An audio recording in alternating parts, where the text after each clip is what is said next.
Hello लोगोफोर, आंनि गुबुन मोनसे गोदान भिडिअ'आव बयखौबो आंनि गोसो गोरबोनिफ्राय बरायग्रोनाय थाबाय। लोगोफोर, भिडिअ' लाबोयैया जा गोबाव जाबायमोन, ओमफ्राय आङो दिनै भिडिअ'खौनो लाबोनो सानबाय। ओमफ्राय दिनैनि भिडिअ'आ जाहैबाय जोंहा दिनै आंनि बोराइनि बार्थडे, ओमफ्राय बेनिखायनो जोङो दिनै न'आवनो न'नि गोजायैनो एसे पार्टि खालामनो सानबाय। ओमफ्राय जोङो दिनै मा संगोन, मा खालायगोन फुंनिफ्रायनो आंनि भिडिअ'खौ मोजां मोनोबा नोंथांमोना आंजों लोगोसे नायलांबाय थादो लोगोफोर। जों दिनै फुंनिफ्रायनो मा खालायगोन, मा जागोन, मा संगोन बेफोरखौनो मिथिला लोगोफोर। जों बाजाराव थांग्रोगोन आइजों आंजों, ओमफ्राय मा मोनबोनायसै, मा संनाय जायो लोगोफोर। जों मा ओंख्रि संगोन लोगोफोर, आंजों लोगोसे नायलांदो भिडिअ'खौ दानालासिनो। मोजां मोनोबा लाइक, कमेन्ट, साबस्क्राइब खालामनानै होदो लोगोफोर। आंनि चेनेलखौ सापर्ट खालामनानै होदो। दायो बिदिबो नायलांबाय थादो लोगोफोर। गारिखौ खोबलांगौमोन दं दखाना। बै बिबारा मा बिबारलाय, जि मोजां नुदों हनै। जों दायो फुंनि बारहावा जानो एसे बायहेरायाव ओंखारबोबाय लोगोफोर। नै फुंनि बियो दखानफ्रा बन्द'जोब फुं नालाय।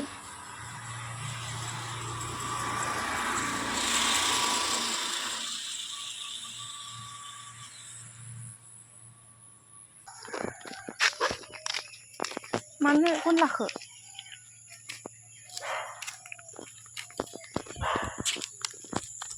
मानो बेखौ लाखो? बेबो मिथिदों मानो लाखो। नों मिथियाखै? मानसिफोरनि थांबाथ' गिदिंसै। ओइ आइया जोगोनार गोरलै खादों लोगोफोर। नै न'नि लांगोनायाव जोगोनार थाइसे गोथां थायनानै दं। बिगुरजों लाबजों जानो खादों जोंहा। ओइ टमि, आङो दा फार्स्टआवनो न'खौ सिबनानै लाग्रोबाय लोगोफोर।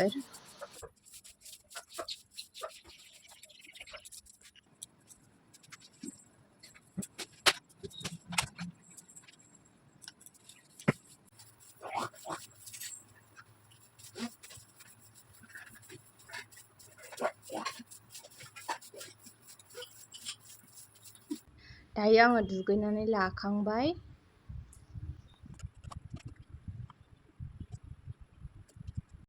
दायो देलायखांबायबो, आङो रेडिबो जाखांबाय। ओमफ्राय आङो दा फुजा होनोसै लोगोफोर। नायलांबाय थादो लोगोफोर बिदिब्ला आंनि भिडिअ'खौ।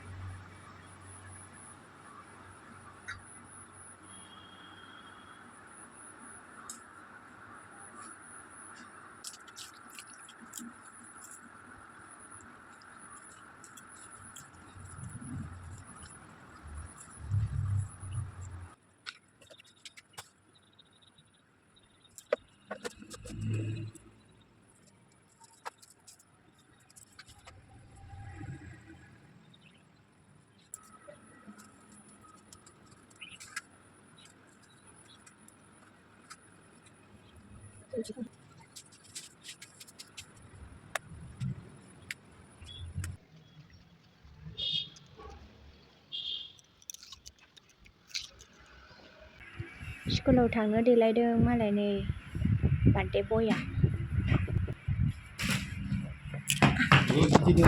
गिन्जि दङ? आयै गिन्जि दङ।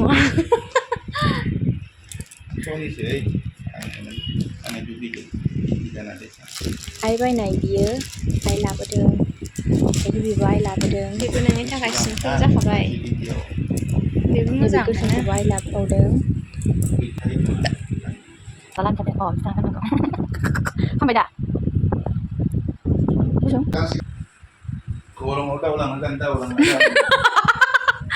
दे जाबाय, उन्दुनानै गान। आइजों खायलें थानानै गानदोलाय दा।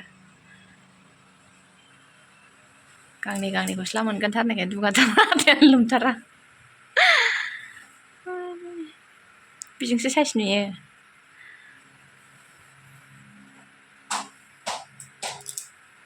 खौसो जागोन ना होजाया ओमफ्राय?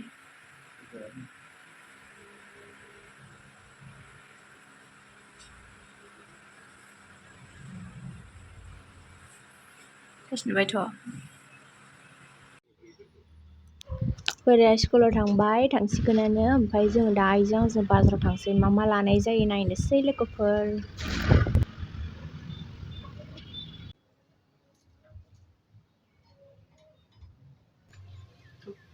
जाबाय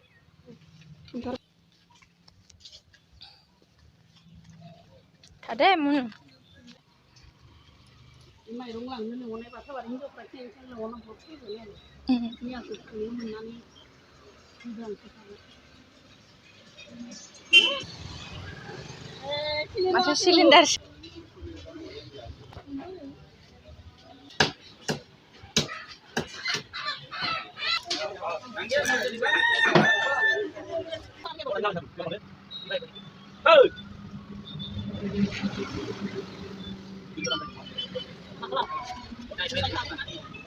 बेबो मोजां नङा गैया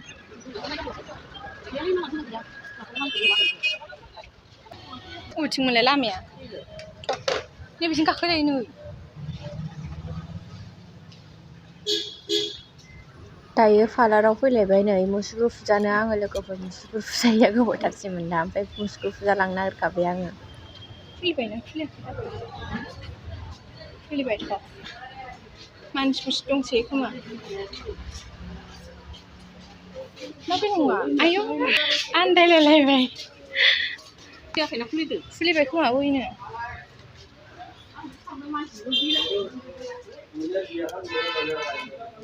बिलाय खुलिबाय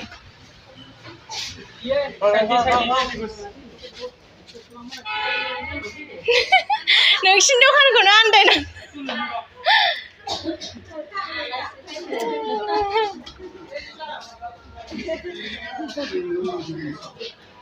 आङो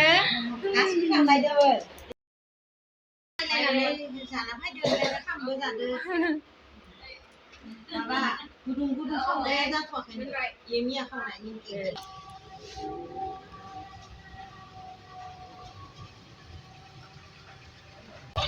दायो जोङो अमा बेदर लाबावबाय लोगोफोरनि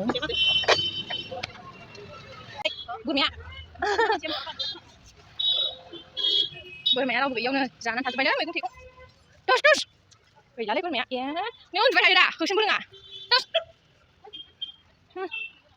बेहा जोंना हाथाया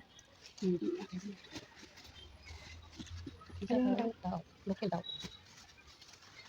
आय बेखौ गाराखै नामा बिदिखौ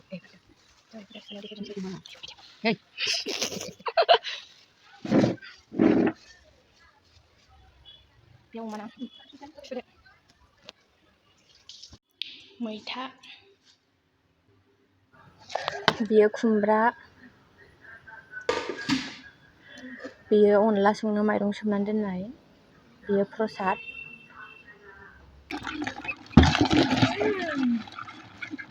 दिनैना खांख्राय फिसासोमोनथ' दहायनिया 40 थाखा होननाया बारा गिदिर नङामोन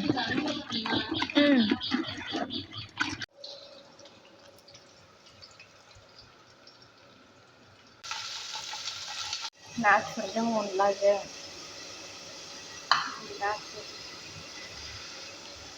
जागोन बेखौ अनलाजों ओमफ्रायो आलुजों अमाजों खुमब्राजों दाउजों आरो खांख्राइजों मैथाजों संबावगोन दा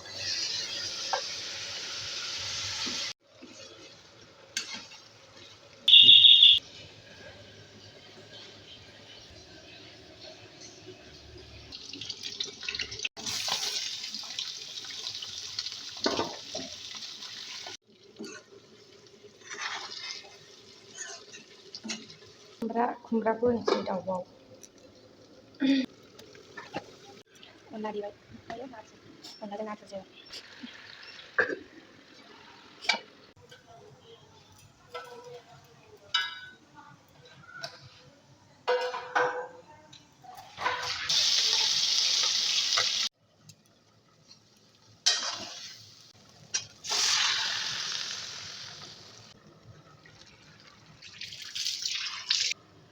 खांख्राइजों मैथाजों संसै एबाराव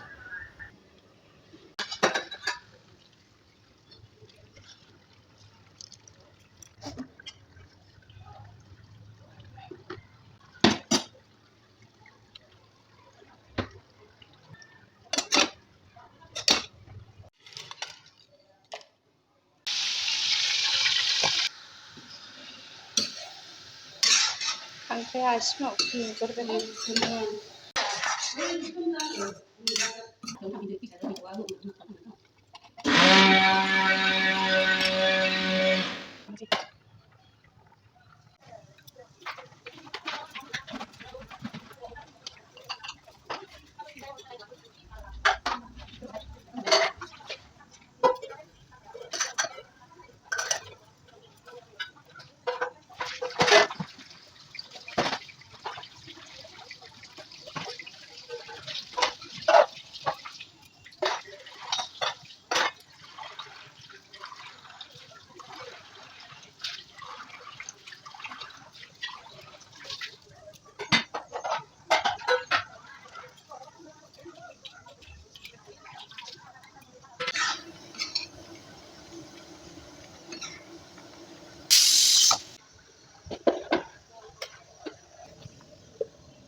अमा बेदरजों आलुजों ओमफ्राय गैया मैथाजों खांख्रायजों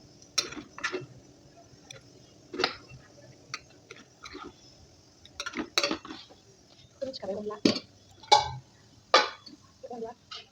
अनलाजों नाथुरजों जाखादोंबो रोंखाबाय गोदोनि आबै आबौमोन जालांनाय बायदि मोनदों अनला खांख्राय खुमब्रा दाउ अमा बेदर बे ओंखाम